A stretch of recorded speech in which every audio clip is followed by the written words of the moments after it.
Assalamualaikum warahmatullahi wabarakatuh. Pada video kali ini, kami akan menjelaskan materi mengenai analisis pandangan dan sikap hidup prosa fiksi tahun 80-an. Dengan kelompok yang beranggotakan 1. Septiana Sukmawati, 2. Taufik Maulana Hidayat, 3. Ulin Nihaya, 4. Nova Auliatul Fitriana, dan yang terakhir Aldira Rahmita Putri. Baik, untuk materi yang pertama yakni pengertian dan langkah penggunaan dari pendekatan ekspresif. Pendekatan ekspresif adalah pendekatan dalam kajian sastra yang menitik beratkan kajiannya pada ekspresi, perasaan, atau temperamen penulis.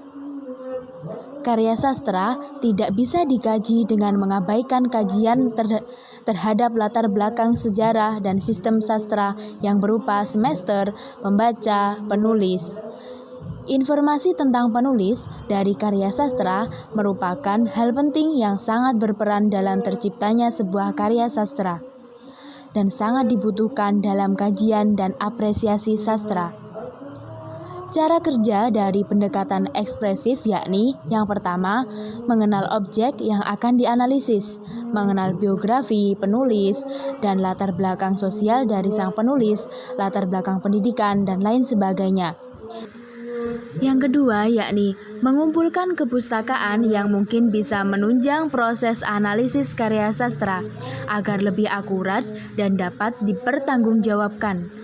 Yang ketiga yakni melakukan penafsiran pemahaman terhadap unsur-unsur yang terdapat dalam karya sastra seperti tema, gaya bahasa, diksi, dan lain sebagainya.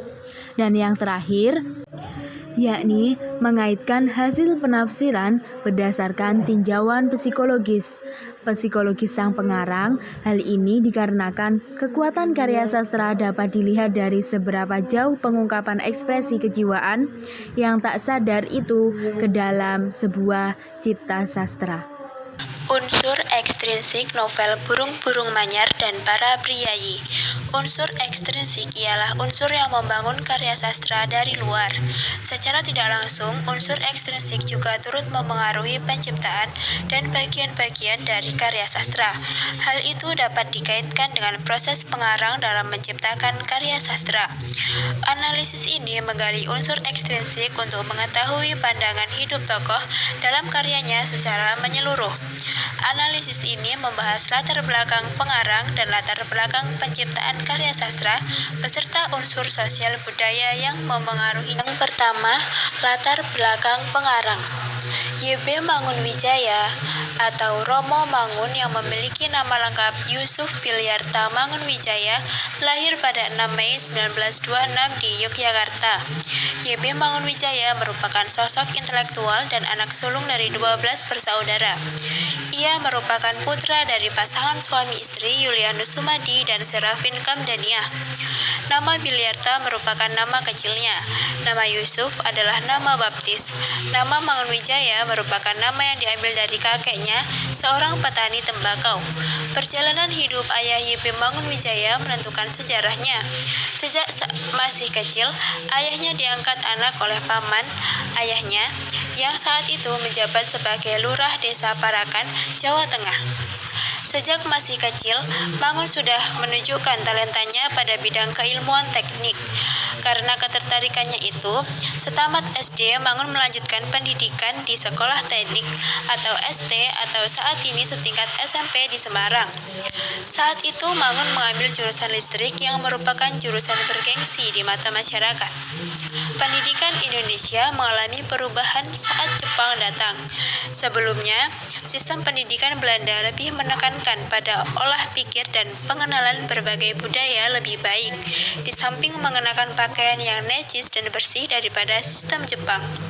Sedangkan sistem pendidikan Jepang ini lebih berorientasi pada olahraga seni berkelahi dan perang dengan teriak-teriak dan macam-macam latihan yang berkesan biadab untuk anak yang pernah dididik cara Eropa.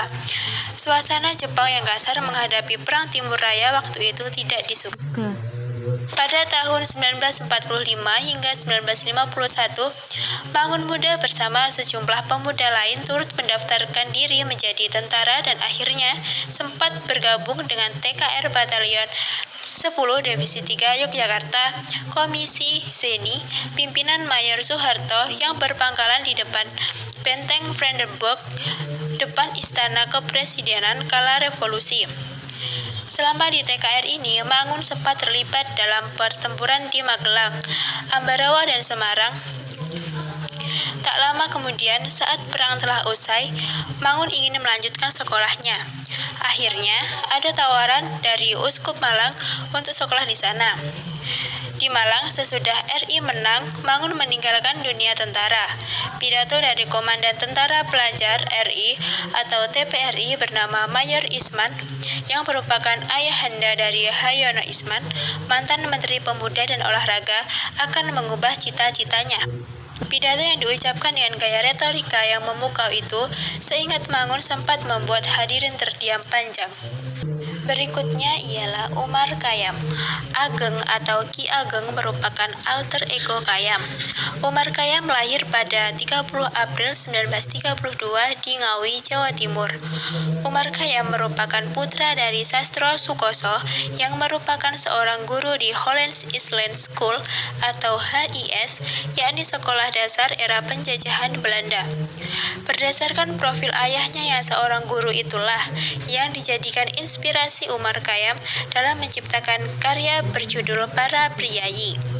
Namun, sebenarnya Sastro Sukoso memiliki impian dan harapan agar anaknya kelak bisa menjadi manusia bijak sebagaimana Omar Khayyam.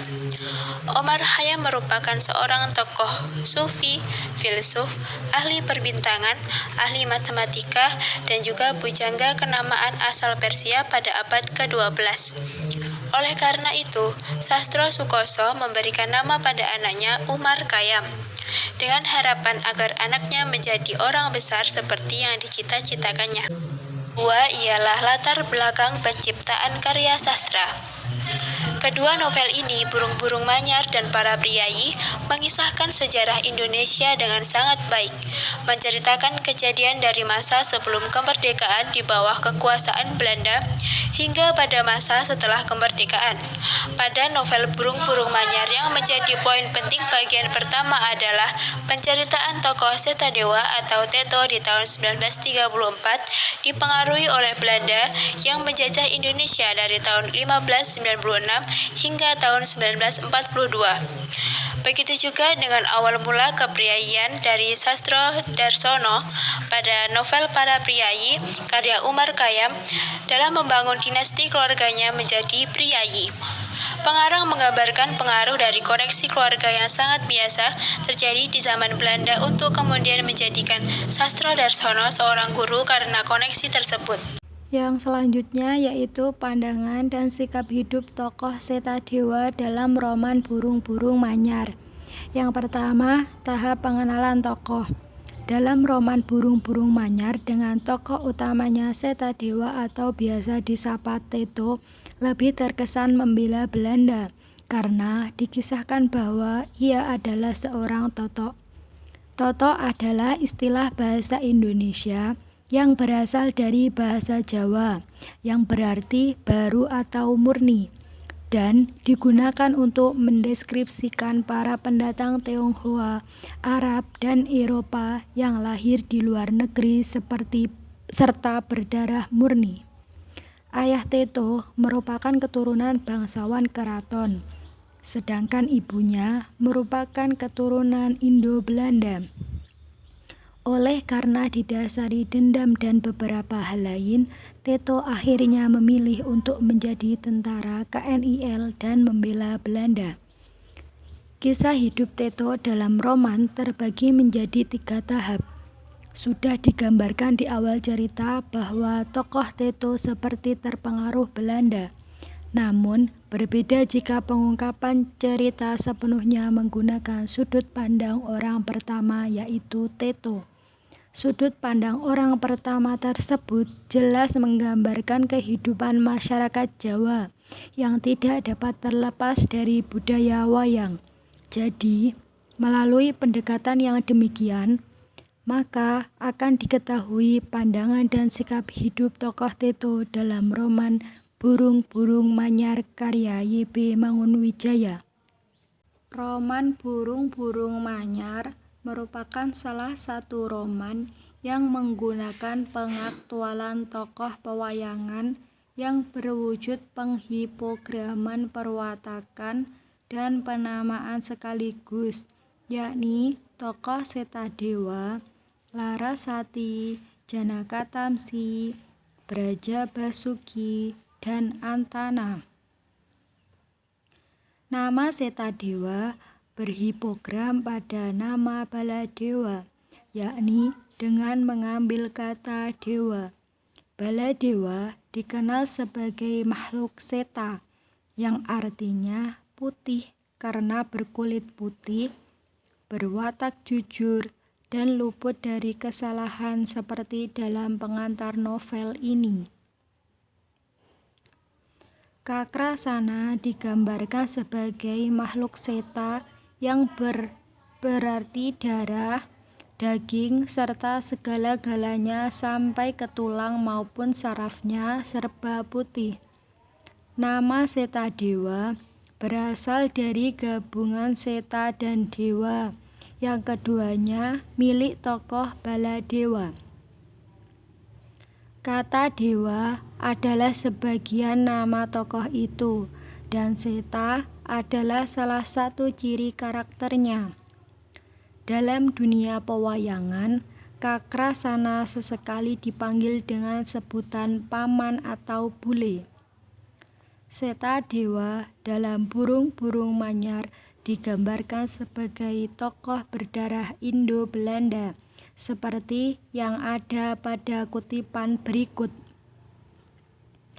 Aku disebut Raden Masinyo di situ, sebutan yang sangat menertawakan dan omong kosong. Tetapi memang rupaku dan kulitku mendekati mami punya. Hanya dalam kejiwaan barangkali aku ikut papi, si bloon gembala sapi. Dalam roman Burung-Burung Manyar karya Y.B. Mangunwijaya. Perwatakan Setadewa banyak juga yang ditransformasikan dari karakter Baladewa, baik menyangkut unsur fisik, tingkah laku, dan mental. Keduanya memiliki rasa keadilan yang tinggi dan sama-sama tokoh yang terpelajar dan berani berpendapat. Mereka sama-sama mangkir dari tanah kelahirannya demi orang yang dikasihi. Jika Baladewa memihak Kurawa daripada Pandawa, Setadewa memihak Belanda daripada Indonesia. Yang kedua yaitu tahap kehidupan Setadewa. Dalam dunia pewayangan terdapat dua alur, yaitu alur pertunjukan wayang dan alur perceritaan wayang. Burung-Burung Manyar termasuk roman yang mempunyai kedua alur wayang tersebut. Pertama, pengaktualan alur pertunjukan wayang yang terdapat dalam Burung-Burung Manyar terlihat dari cerita yang dibagi menjadi 3 bagian, yang masing-masing mengisahkan masa kecil hingga remaja, masa dewasa, dan memasuki masa tua dari kedua tokoh Setadewa dan Larasati. Ketiga tahap kehidupan dalam roman ini sebenarnya wujud penghipograman alur pertunjukan wayang kulit yang dibagi menjadi 3 bagian. Yang ketiga yaitu masyarakat Jawa dan kebudayaannya. Simbolisasi proses kehidupan manusia dalam pola alur pertunjukan wayang ditransformasikan secara konkret ke dalam kehidupan tokoh cerita novel Burung-Burung Manyar. Orang Jawa menggunakan wayang sebagai penyamaan diri. Fungsi wayang bukan hanya sekedar penyamaan saja, tetapi wayang lebih menjadi pemberi makna kehidupan. Dalam masyarakat Jawa, Kisah-kisah dalam wayang tak sekedar hiburan belaka, tetapi dianggap juga sebagai tuntunan, dianggap sebagai ilmu atau falsafah kehidupan yang bisa memberi pelajaran bagi para penontonnya. Selain itu, bagi masyarakat Jawa, menonton wayang tidaklah sekedar menonton kesenian, akan tetapi juga untuk meneguhkan kembali jiwa manusia Jawa mereka, menggali kembali falsafah nilai, sikap hidup, atau dengan kata lain menonton wayang merupakan aktivitas latihan memelihara keyakinan dan nilai-nilai kearifan mereka. Selaras dengan pengalaman hidup penulis, serta berbagai kisah hidup untuk mengaturkan pandangan dan sikapnya sebagai bagian dari masyarakat Jawa. Yang keempat, pandangan dan sikap hidup pengarang. Romo Mangun memasukkan pandangan sekaligus sikapnya sebagai bagian bangsa untuk mengkritik mengenai tanah airnya sendiri. Perasaan cinta dan benci yang hadir di saat bersamaan terhadap Indonesia tersebut juga yang mengantarkan Teto untuk mengungkapkan kecurahan perusahaan tempat ia bekerja. Maka perwujudan tersebut jelas terdapat pada tokoh Teto yang sering mengungkapkan pemikirannya secara gamblang sebagai perwakilan dari penulis. Seperti pada kutipan berikut, mengapa mereka membangun kompleks universitas dengan arsitektur begitu jelek di tengah alam dan masyarakat yang begitu cantik? Aku sudah mulai mengajar Sumarah seperti Mami, tetapi darah untuk Suwarapati dan papiku masih membereng terus. Negeri ini sudah kehilangan kepribadiannya, atau apa istilahnya tadi dalam kartu undangan. Jati di dan sini yang terlalu lama dan terlalu bertubi-tubi diserangi disintegrasi politik, ekonomi maupun kebudayaan. Di mana-mana arsitektur selalu menjadi detektor yang tidak berbohong, merekam dan mesinyalkan keadaan diri suatu bangsa. Begitu gado-gado dan simpang siur perwatakan gedung-gedung itu. Pandangan dan sikap hidup tokoh Latif dalam novel Para Priyayi. 1. Pandangan tokoh. Berlatar di Wanagali, sebuah ibu kota kabupaten di Jawa Timur, permulaan penggambaran latar ini dijelaskan secara detail oleh Umar Khayyam sebagai penulis dalam novel Para Priyayi. Latar belakang penulis yang kelahiran Ngawi, Jawa Timur, mengukuhkan alasan mengapa dialog dan narasi yang ada di dalam novel sangat menggambarkan kehidupan masyarakat Jawa. Mikul dhuwur, pendem jero adalah sikap orang Jawa dalam menjaga tingkah lakunya tanpa mengumbar aib di keluarganya kepada orang lain. Kesadaran akan jati dirinya yang awalnya bukan siapa-siapa menjadi bagian dari keluarga Priyayi, menjadikan dirinya berusaha untuk membalas jasa tuannya sebagaimana sikap masyarakat Jawa yang senantiasa menjaga etika dan sopan santun sesuai tingkat sosialnya, seperti pada kutipan berikut. Dan panjenengan Sastro Darsono Miwah Putri. Apa yang dapat saya katakan selain rasa terima kasih saya tulus dan utang budi yang tidak akan lunas hingga akhir hayat saya? Saya akan kembali ke Wanagali, ke dalam setenan, ke bawah perlindunganmu, berbakti kepada seluruh keluargamu. Umpatanmu yang sekali-kali kau lontarkan, anak maling, perampok, gerombolan keju, tidak mungkin menyakiti saya lagi. Bahkan sebaliknya, akan memperkokoh semangat saya untuk menjunjung keluarga Sastro. 2. Makna nama Lantip. Lantip memiliki nama asli Wage. Ia diberi nama demikian karena ia lahir pada hari Sabtu Wage.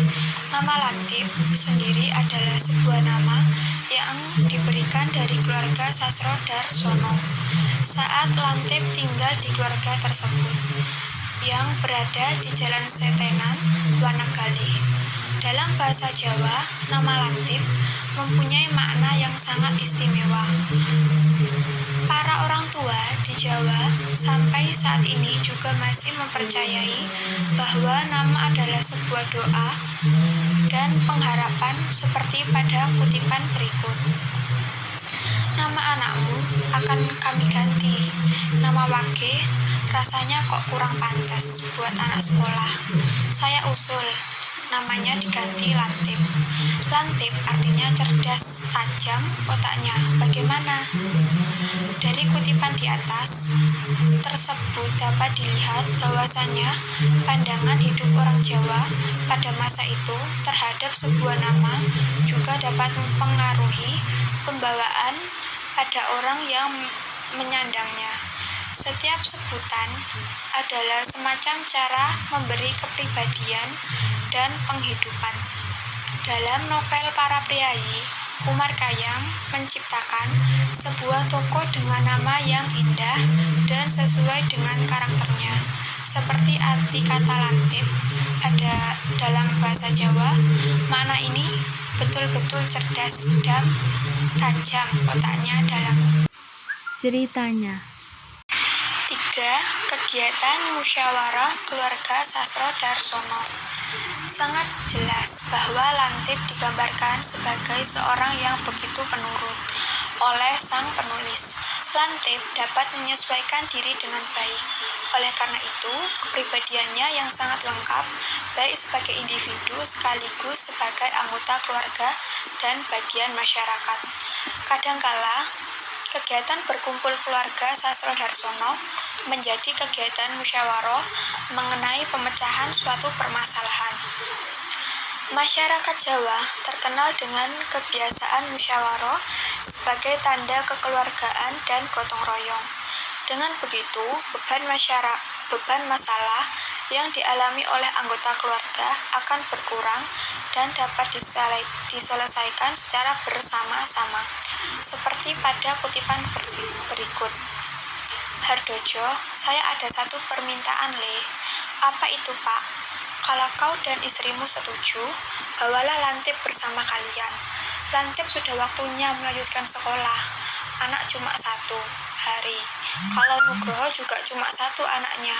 Pastilah Lantip saya titipkan kepadamu di Jogja atau kepada Nak Mas Harjono di Madiun. Bagaimana Hardojo, sanggup kamu? Tentu Bapak, pastilah kami bersedia. Kebetulan hal ini sudah pernah kami pertimbangkan kemungkinannya. Hari, kamu senang toh dapat kawan Lantip? Gus Hari tidak menjawab, melainkan langsung menggoyang-goyangkan bahu saya sambil tersenyum-senyum. Saya sendiri terkejut bukan main terhadap keputusan Doro Guru Kakung itu. Saya hanya diam menundukkan kepala. Dari kutipan di atas dapat dilihat bahwa musyawarah yang dilakukan oleh keluarga Sasro Darsono berdasarkan pada keputusan dan kebaikan bersama. Keputusan tersebut juga memikirkan antara satu dengan yang lain hal. Dengan duduk bersama dan saling memahami maksud dari masing-masing, saling bertukar pemikiran untuk kemudian disetujui dan dilaksanakan. Kutipan tersebut juga merupakan hasil yang didapat untuk memutuskan siapa yang mengasuh Lantip setelah ia tidak lagi memiliki keluarga. 4. Penggambaran tokoh Lantip. Ketika tinggal di rumah keluarga Sasro Darsono, Lantip berusaha untuk tidak pernah mengecewakan Sasro Darsono sekeluarga. Lantip juga sangat rajin, taat, dan ulet. Selain itu, ia juga cekatan dalam mengerjakan tugas-tugas dalam rumah tangga Priayi. Walaupun Lantip masih kecil dan baru saja ikut keluarga Sasro Darsono, tetapi Lantip juga dapat mengerjakan tugas-tugasnya dengan baik. Hal ini dapat dilihat pada kutipan berikut. Wah, wong anak desa, sekecil kamu kok ya cepat mengatur rumah Priayi loh, kata Li Paira. Yem, kamu lihat Wage, sudah mulai kerasan dan sudah cukup prigel, juga bekerja di Setenan. 5. Gambaran kepriayian menurut penulis. Lantip adalah orang yang ikhlas, sabar, tulus, dan tanpa pamrih. Dia adalah sosok pria yang sebenarnya. Terlahir sebagai anak dari hubungan pranikah dan ayah yang berpotensi sebagai perampok menjadikan Lantip sosok yang memiliki prinsip yang teguh. Mikul dhuwur pendem jero adalah pepatah Jawa yang senantiasa ditanamkan pada dirinya sendiri untuk senantiasa menjaga nama besar dan menyimpan rapat aib keluarga. Kepriayian yang ditunjukkan oleh Lantip bukan sekedar menunjukkan hubungan keluarga yang berstatus priayi saja, akan tetapi pengabdian terhadap masyarakat dan berguna bagi sekitarnya adalah hal yang disoroti dari penulis untuk menggambarkan tokoh yang berada di tengah kehidupan masyarakat, khususnya masyarakat Jawa yang harus senantiasa menjaga identitasnya. Sekian presentasi dari kelompok kami. Terima kasih. Wassalamualaikum warahmatullahi wabarakatuh.